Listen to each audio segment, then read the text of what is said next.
this is called The Last Room, and it's about a film called The Exterminating Angel. And it's the last film I ever need to see. It's an allegory to social media in my mind, but it was written, I think, in the 1950s. So here we go. This is a short synopsis of the film. Edmondo Nobile invites friends over for an opulent dinner party. While the guests enjoy their food, the servants disappear one by one. Afterward, the visitors retire to the salon for an evening of music and conversation. But in the morning, they are mysteriously incapable of leaving the room.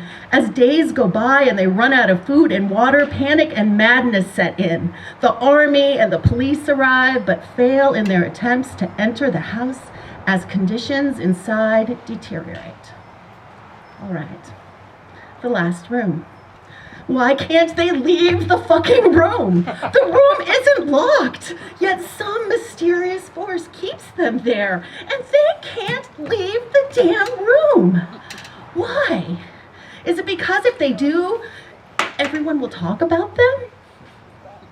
And of course, they might miss out on talking about someone else, for if they miss out, they will be left out. They might even be ostracized forever. The rules seem to be if you leave the room, you lose. Even though this place makes them miserable, they grow sicker and more wretched every day until they have released every ugly and depraved part of themselves.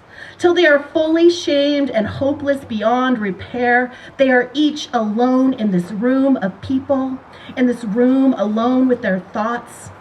A boredom and malaise so deep it erodes them from the inside out. They must face themselves. The self-loathing is reflected in every face like mirrors made of living flesh. They cannot leave this room full of misery.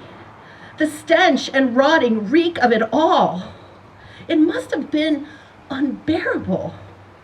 They are starving to death and suicidal, but leaving the room is impossible. There is nothing left but goats to slaughter, clocks to burn, and hallowed be their hearts and stomachs. We are spared what must have been the most gruesome moments.